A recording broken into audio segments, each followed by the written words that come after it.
वसई विरार महापालिकेची रणधुमाळी सुरू झालेली आहे. प्रचार जो आहे हा अंतिम टप्प्यात आलेला आहे. माझ्यासोबत भाजपचे उमेदवार उत्तम कुमार सर आहेत. आपण त्यांच्याकडून जाणून घेऊया. सर, प्रचार आता संपत आलेला आहे, अंतिम टप्प्यात आलेला आहे. कशा प्रकारे आपला प्रचार सुरू आहे, कसा लोकांचा प्रतिसाद आहे?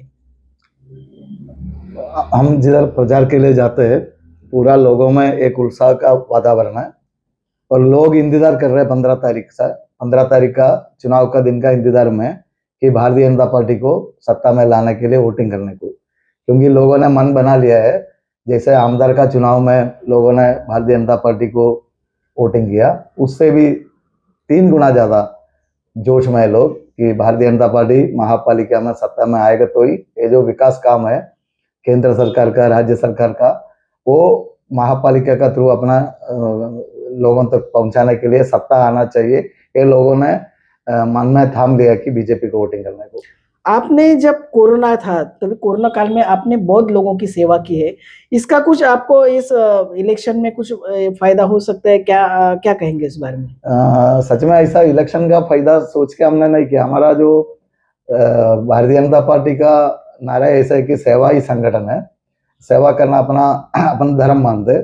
लोगों को मुसीबत में राष्ट्रीय स्वयंसेवक संघ से लेकर बीजेपी तक सबका ये मन में रहता है। कोरोना काल में तो हमने तो बहुत सारा काम किया था, ऐसा नहीं कि एक बार 2 बार फोटो के लिए, कंटिन्यूस। जैसे ये जो सब क्या बोलते हैं, लॉकडाउन खुलने तक अपना सतत काम चालू था। पूरा पालघर तक जाके तलासरी तक जाके हम लोगों ने सेवा का काम किया था। अभी आप चुनाव में लड़ने का निर्णय क्यों लिया और आपके क्या आगे का मकसद रहे? नहीं देखो, सत्ता रहेगा। हमारा वरिष्ठ नेता अमित भाई शाह बोलते हैं पंचायत से पार्लियामेंट तक सत्ता होना चाहिए, क्योंकि सत्ता रहेगा तो हम बहुत कुछ, अभी सत्ता नहीं तो भी हम इतना काम करते, तो सत्ता रहेगा तो हम इससे 10 गुना ज्यादा काम कर सकते हैं, लोगों का सेवा कर सकते हैं। बस मेरा यही इच्छा है कि लोगों का सेवा के लिए माध्यम है सत्ता, बाकी पैसा कमाने का माध्यम नहीं। लोगों को मालूम है आप पैसे के लिए कभी काम नहीं किया, लोगों की सेवा ही की है, लेकिन आप यहाँ लोग युवाओं के लिए क्या कुछ रोजगार के बारे में सोच रहे हैं? आप चुन के आने के बाद क्या करेंगे? मैंने ये विषय पे अभी नहीं, मुझे लगता है गया 5 साल पहले का जो विधानसभा चुनाव में एक मुद्दा में उठाया था। ये जो गांव का लोग है, स्थानिक लोग है, भूमिपुत्र लोग है, जो आगरे समाज का होना था, जो भी है, वो डिग्री पास है। डिग्री पास होकर लड़का लोग मेरा पास आता है, बोलते हैं कचरा का गाड़ी में मुझे काम दिलाओ करके। तो मैंने उनको पूछा, रहे आप डिग्री पास है, आप क्यों दूसरा कुछ विचार नहीं आते क्या आपको? और मैं 12वीं तक ही पढ़ा है। तो मैं बोला मैं 12वीं पढ़ के मेरा मन में विचार नहीं कि कचरा का डब्बा में। तो बोलते हैं नगर पालिका में। बोला वो नगर पालिका में ठेकेदार का नीचे आपका जो। तो फिर मैंने उनको ईस्ट में एक जो डाई मेकिंग का मोल्ड कंपनी में मैंने उनको काम पे लगाया। बोला आप एक काम सीख के खुद का धंधा चालू करो, आपका पास पैसा है, घर है, बंगला है, मतलब सब कुछ है इधर ना। इधर का था, अपना रानगांव का लड़का था, ये हकीकत है। तो मेरा एक इच्छा है, अगर आप भारतीय जनता पार्टी का सत्ता तो महापालिका में आने वाले, उसका बाद ये जो स्टार्टअप पद्धति जो योजना है, स्टार्टअप है, ऐसा कई योजना है केंद्र सरकार का कि युवाओं को प्रशिक्षण देकर उनको इनकम सोर्स, उनको खुद का जो काम शुरू करने का बहुत सारा योजना है, उसका बहुत सारा लोन है, ऐसा बहुत सारा पद्धति है उसमें सब्सिडी है, सब कुछ है। तो मैं पहले काम ये करूंगा, युवाओं को रोजगार देने में अपन खुद कर लेगा। महापालिका में कितने उम्मीदवार चुन के आ सकते हैं? आप भाजपा के हो तो आपने जो काम किया है, इस काम को लेकर यहाँ पे कितना सीट आ सकते हैं? मेरा तो, मैं ज्यादा तो ये नहीं हवा में नहीं बोलता हूँ, फिर भी मैं बोलता हूँ 80+ अपना भारतीय जनता पार्टी महायुति का नगर सेवक चुन के आएगा। आप चुन के आने के बाद यहाँ का जो मेयर रहेगा, वो मेयर का कहाँ से हो गया कुछ? वो सब विषय देखो वरिष्ठों का विषय, उसमें मैं कोई टिप्पणी देना वो ठीक नहीं रहेगा।